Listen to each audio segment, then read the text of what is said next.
साथियों, किस्मत मेरी मुट्ठी में नामक वीडियो में आपका एक बार फिर से स्वागत है।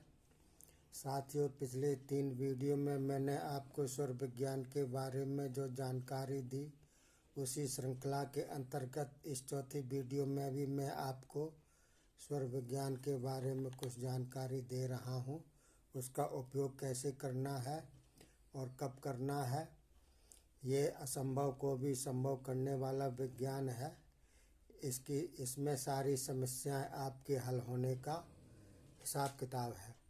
तो देखिए, पहले मैं आपको स्वर के बारे में बतला देता हूँ। देखिए, एक स्वस्थ मनुष्य की जो है एक मुहूर्त में यानी कि 48 मिनट में 3773 श्वास लेता है एक मुहूर्त में, और 24 घंटे में लेता है 1,13,190 700 श्वास लेता है, और एक मास में 33,95,700 श्वास लेता है स्वस्थ मनुष्य। और 100 साल में कितनी लेता है उसकी संख्या देखिए, 4,74,00,00,000 और 8,40,000। इस प्रकार की उसकी संख्या होती है। संख्या का मतलब ये होता है, ईश्वर ने जो हमको सांस दी हैं वो गिनती के हिसाब से दी हैं। हम कितनी खर्च कितने समय में करते हैं, उसी हिसाब से हमारा जो है समय चलता है, सांस के हिसाब से। उसी हिसाब से सांस खत्म होने के बाद में मृत्यु हो जाती है। इसका मतलब ये होता है। तो देखिए, विवेकी मनुष्य जो होता है वो ज़्यादा मेहनत नहीं करता है। जो विवेकशील होता है, इस चीज़ को जानता है, वो ज़्यादा बोलेगा नहीं, ज़्यादा सोएगा नहीं, ज़्यादा मेहनत का काम नहीं करेगा, क्योंकि उसमें श्वास तेज गति से चलती है, उसका प्रमाण भी ज़्यादा होता है, और जल्दी जल्दी श्वास लेता है तो उसकी आयु भी क्षीण हो जाती है। तो ये इसका हिसाब होता है। तो देखिए, विवेकी मनुष्य जो होता है शांत स्वभाव का होता है, इसीलिए और मोक्ष मार्ग पकड़ता है वो, ऐसा आदमी।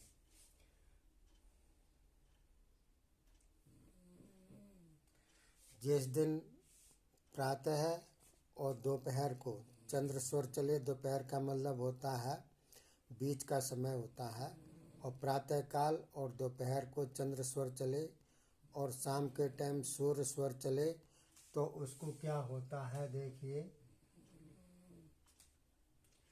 जय भी होती है और लाभ भी होता है। किसी भी काम में वो करता है तो उसकी पराजय नहीं होती है, और उसको अधिक लाभ भी होता है। और देखिए, जिस दिन कोई चोरी चकारी वगैरह करनी हो या कोई और गलत काम करना हो तो खाली सुर में किया जाता है। जैसे ये बंद चल रहा है तो इस साइड से काम करने में उसकी लाभ होता है। और देखिए, अगर आपको कोई ज्वर होने की पूर्व आभास हो तो आप जो चालू स्वर है उस स्वर को बंद कीजिए और बंद स्वर को चालू कीजिए। तो बंद करने का मैंने आपको हिसाब बतलाया है कि जिस स्वर को बंद किया जाता है उसमें रोई इस्तेमाल करते हैं, रोई से उसको बंद कर देते हैं, तो चालू स्वर बंद हो जाता है और बंद स्वर चालू हो जाता है। इस प्रकार से अगर आप चालू स्वर को बंद करेंगे तो आपको ज्वर नहीं होगा, ज्वर समाप्त हो जाएगा, बुखार वगैरह, इन्फेक्शन वगैरह। और देखिए, अगर आपके में पेट दर्द, कमर दर्द, पीठ दर्द या शरीर के किसी भी अंग में दर्द हो तो भी जो है चालू स्वर को बंद कीजिए। और अगर आपके में सिर दर्द हो, सिर में ज़्यादा दर्द रहता हो, तो आप चित्त लेट जाइए, दोनों हाथ दोनों पैर फैला दीजिए, ढीला अपना शरीर छोड़ दीजिए और किसी के द्वारा कोहनी के ऊपर कोहनी के ऊपर यहाँ पर दोनों हाथों में कसकर डोरी बांध दीजिए, जिससे कि आपका सिर का दर्द थोड़ी देर में शांत हो जाएगा। शांत होते ही डोरी को आप छोड़ दीजिए, खोल दीजिए और आपका सिर का दर्द भी खत्म हो जाएगा। और दीजिए, अगर आपको स्वप्न दोष ज़्यादा आते हों, धात छीड़ता हो, तो क्या करना चाहिए, पद्मासन पर बैठ जाइए और लगभग आधा घंटा तक इस नाभि में की तरफ जो है निगाह रखिए, दृष्टि रखिए एक टक लगा करके, तो भयंकर से भयंकर स्वप्न दोष भी खत्म हो जाता है इसमें। तो देखिए,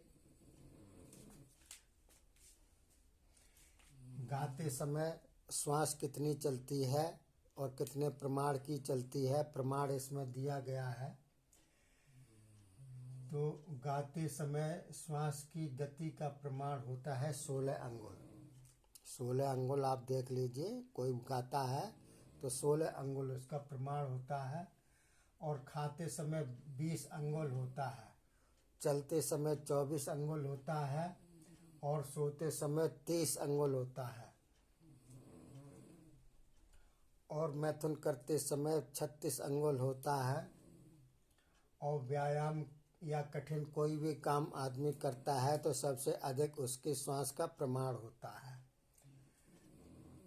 तो स्वाभाविक प्रमाण को कम करने से, जो स्वाभाविक प्रमाण इसमें चलती है उसको कम करने से आयुष्य बढ़ती है, यानी कि आपकी उम्र बढ़ती है। अगर आप 50 साल जी रहे होंगे तो आप अपने लाइफ को चेंज कीजिए, तो और आगे आपको जो है आयु बढ़ जाएगी, तो कि श्वास के ऊपर आयु निर्भर रहती है। और देखिए क्या क्या इसमें लाभ है, मैं आपको लाभ गिनाता हूँ। अगर चंद्रेश्वर 4 घड़ी चले तो कोई ना कोई अकल्पित वस्तु होती है, आपने किसी चीज़ की कल्पना भी नहीं की है, वह अकल्पित वस्तु आपको मिलेगी। अगर चंद्र लगातार 4 घड़ी चले तो, घड़ी का मतलब मैंने बदला ही दिया है, एक घड़ी में 24 मिनट होते हैं और एक मुहूर्त में 48 मिनट होते हैं। तो देखिए, अकल्पित उत्तम वस्तु मिलती है। अगर 8 घड़ी चले तो सुख वैभव मिलता है, सुख भी मिलेगा आपको और वैभव भी मिलेगा अगर 8 घड़ी लगातार चलती है तो। और देखिए, अगर चंद्रेश्वर 14 घड़ी चलता है तो किसी से प्रेम करेंगे या मैत्री करेंगे तो वो सफल होगी आपकी मैत्री। और एक दिन रात, पूरा एक दिन रात यानी कि 24 घंटे अगर आप चलाएंगे तो ऐश्वर्य, मान और वैभव, इन चीज़ों की प्राप्ति होगी आपको। यदि 2 दिन तक आधा आधा पहर दोनों स्वर क्रमशः चले, दोनों स्वर आधा आधा पहर चलते हैं क्रमशः, तो यात्रा और सौभाग्य की प्राप्ति होती है। यह दिन को चंद्र स्वर और रात को सूर्य स्वर चलते रहे तो उसकी आयु 120 साल की हो जाती है। देखिए आयु का कितना हिसाब किताब बहुत बढ़िया है। अगर भूल से भी कोई रोग व्याप्त हो जाए शरीर के अंदर तो आप चालू स्वर को बंद कीजिए, बंद स्वर को चालू कीजिए, तो आपका जो है वह रोग शरीर में जो व्याप्त होने वाला है या हो चुका है वो समाप्त हो जाएगा। डॉक्टर के पास जाने की ज़रूरत नहीं है आपको। तो इस ये जो आपको बतला रहा हूँ, स्वर का स्वरूप जो है बहुत गहन और अपार है। मुख्यतः इसके 2 भेद होते हैं, निश्चय और व्यवहार, 2 भेद होते हैं। तो ये देखिए, कल्प वृक्ष है, उत्तम चिंतामणि है, ये सब धर्मों में प्रधान है, ये स्वयं ही मोक्ष दाता है।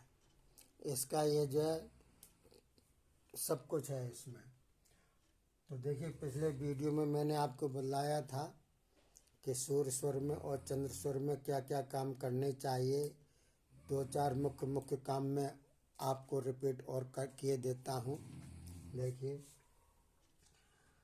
सूर्य स्वर में कठिन विषय को पढ़ना, लेन देन करना, कुश्ती करना, नहाना, भोजन करना, शौच जाना, युद्ध करना, औषधि लेना, सर्पाद का विष उतारना, दुष्ट स्त्री का उपाय आदि करना, ये स्वर सूर्य स्वर में किए जाते हैं।